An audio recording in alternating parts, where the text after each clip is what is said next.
Assalamualaikum dan salam sejahtera. Saya Tomok, penyampai komuniti Awani. Macam-macam cerita komuniti yang tidak pernah masuk berita dan ini cerita komuniti anda. Setiap kali muncul teknologi baru, tak semua golongan mampu gunakannya, terutama orang kurang upaya. Kerana ini, tertubuhlah Institut Teknologi Sokongan Kebangsaan iaitu NIAT. Tujuannya adalah untuk bangunkan teknologi sokongan atau assistive teknologi bagi pastikan teknologi baru juga dapat digunakan OKU.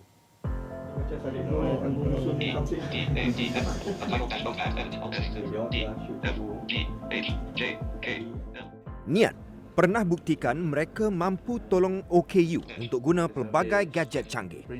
Antaranya komputer dan telefon pintar yang dulu hanya untuk manusia normal tetapi sekarang boleh digunakan oleh OKU. Tetapi sekarang mereka juga sasarkan untuk kembangkan usaha mereka kepada kelompok lain seperti warga emas, ibu mengandung dan kanak-kanak. Orang buta selalu kita tengok mereka jalan dengan tongkat putih, sebatang tongkat putih. Tetapi percayalah, itulah alat sokongan yang membolehkan mereka bergerak ke hulu ke hilir. Pergi bekerja, pergi belajar, pergi kedai makan, pergi bawa anak ke sekolah. Tetapi sampai bila kita nak teruskan dengan kehidupan tongkat sebatang yang konvensional ini? Kita perlu ada mungkin tongkat yang kita boleh panggil sebagai tongkat pintar, smart cane, smart white cane yang mungkin boleh memberitahu kiri sedikit, kanan sedikit, jalan lurus, jangan lintas, ada kereta, okey boleh lintas, jalanan kosong. Kita perlu berangan-angan sampai ke tahap tu. Ya. Institut ini juga sediakan latihan seperti kemahiran baiki peralatan braille serta komputer untuk OKU penglihatan. Di sini kami juga menyediakan perkhidmatan seperti menolong OKU penglihatan membaiki braille, membaiki komputer serta peralatan asistif teknologi yang dapat membantulah OKU penglihatan. Salah satu bisnes Yayasan Orang Buta Malaysia yang kami provide adalah menggalakkan company untuk menghantar business card untuk di braille supaya di luar nanti kalau kita bagi kad bisnes tu kepada mana-mana OKU penglihatan, dia orang dapat baca juga. Pusat ini akan jadi pusat pertama di Asia Tenggara untuk usaha seumpamanya. Inisiatif ini selaras dengan misi penumbuhannya, iaitu mempromosikan teknologi sokongan untuk memudahkan kehidupan seharian OKU penglihatan. Pernah dengar nama Muhammad Rafi Kori? Mungkin tidak. Sebenarnya dia adalah salah seorang pendaki Everest negara yang berjaya menawan puncak dunia itu pada 2007. Sukan outdoor ini adalah sebahagian daripada diri Muhammad Rafi. Tetapi untuk dapat peralatan bagi sukan outdoor ini bukan senang. Jadi Muhammad Rafi beranikan diri untuk buka kedai peralatan outdoor ini di Kuala Terengganu. Tujuannya bagi memudahkan peminat sukan berkenaan dapatkan peralatan yang diperlukan. Dari hobi menjadi perniagaan, itulah yang dibuktikan pendaki Everest negara Muhammad Rafi, 38 tahun. Tanpa sebarang asas perniagaan, bapa kepada 3 cahaya mata ini perjudikan nasib untuk buka sebuah kedai peralatan mendaki dan sukan lasak. Tetapi pasti ramai yang tak percaya Muhammad Rafi memulakan perniagaan dengan hanya RM3,000. Dengan minat yang sama, Muhammad Rafi dapat sokongan isteri dan adiknya. Mereka sepakat menyewa sebuah kedai di Medan Selera Tanjung, Kuala Terengganu. Habis semua koleksi peribadi dijual kerana kesukaran untuk dapatkan bekalan peralatan sukan lasak. Saya melihat benda ni adalah outdoor ni dan juga rekreasi adalah sebuah industri.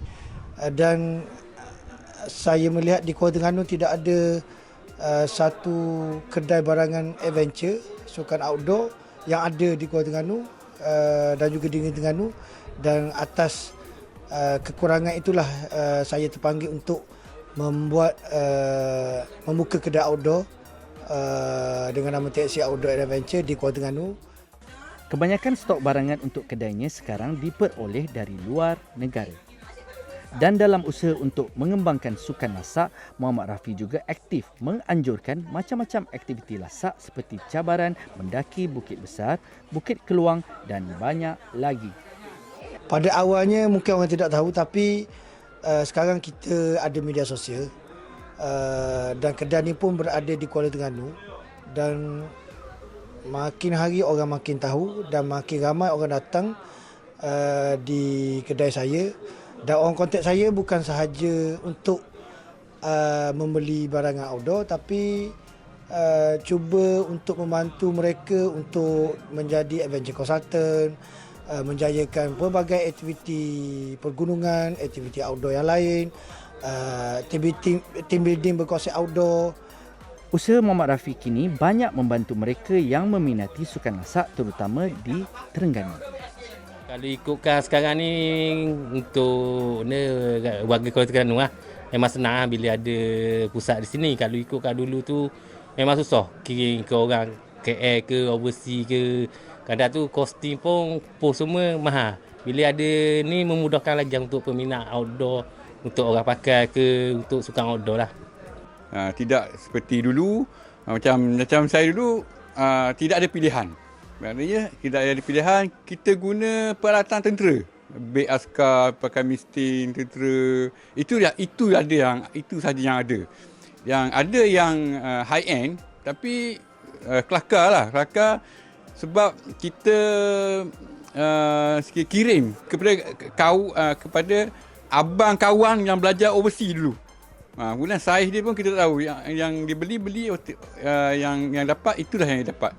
Jadi kelakar lah jadi. Sekarang ni alhamdulillah kita dah ada kedai outdoor ni, dan ini akan menggalakkan generasi muda untuk bergiat aktif dalam aktiviti yang sihat, aktiviti rekreasi luar sekarang.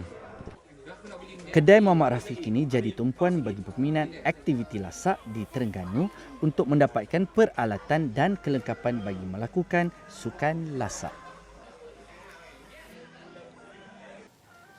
Malaysia adalah antara lokasi pilihan pelarian Rohingya bagi lari daripada kekejaman junta Myanmar.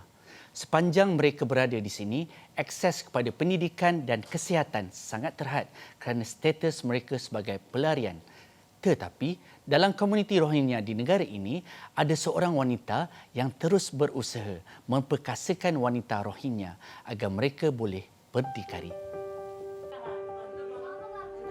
Pelarian Rohingya adalah kelompok pelarian paling besar di negara ini dan mereka perlu hidup berdikari. Rohingya Women Development Network (RWDN) yang ditubuhkan pada 2016 ambil tanggungjawab berkenaan. Cabaran utama wanita Rohingya adalah untuk meyakinkan ahli keluarga mereka sendiri.